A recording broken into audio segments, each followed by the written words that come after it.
Hi hello ನಮಸ್ಕಾರ ಸ್ನೇಹಿತರೆ, ಜೈ ಹನುಮಾನ್ ಉದ್ಯೋಗ ಮಾಹಿತಿ ಕೇಂದ್ರಕ್ಕೆ ತಮಗೆಲ್ಲರಿಗೂ ಆಧಾರದ ಸ್ವಾಗತ.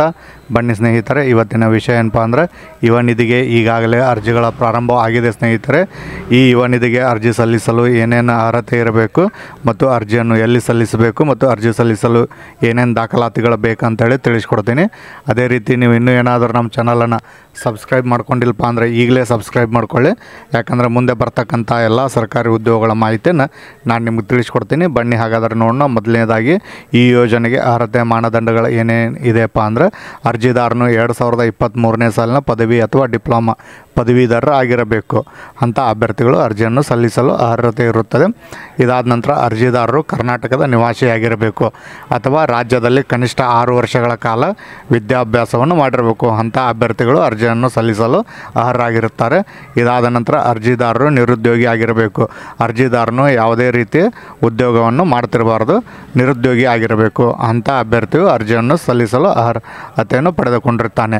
ಇದಾದ ನಂತರ ಅರ್ಜಿದಾರರು ಉನ್ನತ ವ್ಯಾಸಂಗವನ್ನು ಮಾಡುತ್ತಿರಬಾರ್ದು, ಅಂದರೆ ಹೈಯರ್ ಎಜುಕೇಷನನ್ನು ಯಾವುದೇ ಕಾರಣಕ್ಕೆ ಮಾಡುತ್ತಿರಬಾರ್ದು.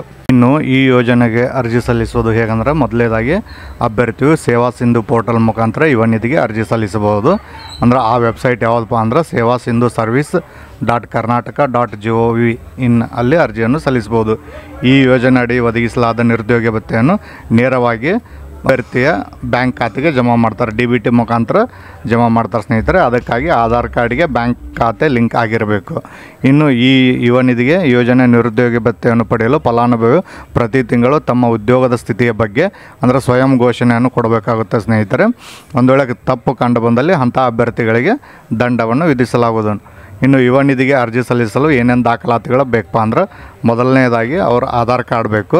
ಅದಾದ ನಂತರ ಪದವಿ ಅಥವಾ ಡಿಪ್ಲೊಮಾ ಮುಗಿಸಿದಂಥ ಅಭ್ಯರ್ಥಿಗಳ ನೋಂದಣಿ ಸಂಖ್ಯೆ ಬೇಕು. ಇದಾದ ನಂತರ ಡಿಜಿ ಲಾಕರ್ನಲ್ಲಿ ಕ್ಲೈಮ್ ಮಾಡಿರುವಂಥ ಪದವಿ ಅಥವಾ ಡಿಪ್ಲೊಮಾ ಪ್ರಮಾಣ ಪತ್ರವನ್ನು ಹೊಂದಿರಬೇಕು. ಮತ್ತು ಇನ್ನು ಕೊನೆಯದಾಗಿ ಕಂದಾಯ ಇಲಾಖೆಯಿಂದ ವಿತರಿಸಿರುವ ರೆಸಿಡೆನ್ಸಿ ಅಂದರೆ ರವಾಸೆ ಅಥವಾ ಒಂದು ವೇಳೆ ವಿಶ್ವವಿದ್ಯಾಲಯದಿಂದ ವಿತರಿಸುವ ಶೈಕ್ಷಣಿಕ ಅಂದರೆ ನಿಮ್ಮ ಡಿಗ್ರಿ ಸರ್ಟಿಫಿಕೇಟ್ ಎರಡರಲ್ಲಿ ಒಂದು ಇದ್ದರೆ ನಡೆಯುತ್ತೆ. ಇಷ್ಟೆಲ್ಲ ದಾಖಲೆಗಳನ್ನು ರೆಡಿ ಮಾಡಿ ಇಟ್ಕೊಂಡು ನೀವು ಅರ್ಜಿಯನ್ನು ಸಲ್ಲಿಸ್ಬೋದು. ಮತ್ತು ನಿಮಗೆ ಇನ್ನೂ ಏನಾದರೂ ಅರ್ಜಿ ಸಲ್ಲಿಸಲು ಹೆಚ್ಚಿನ ಮಾಹಿತಿ ಬೇಕಾಗಿದ್ದರೆ ನಿಮ್ಮ ಹತ್ತಿರದ ನೆಟ್ ಸೆಂಟರ್ಗೆ ಭೇಟಿ ಕೊಡಿ ಅಥವಾ ಜೈ ಹನುಮಾನ್ ಉದ್ಯೋಗ ಮಾಹಿತಿ ಕೇಂದ್ರವನ್ನು ಸಂಪರ್ಕಿಸಿ.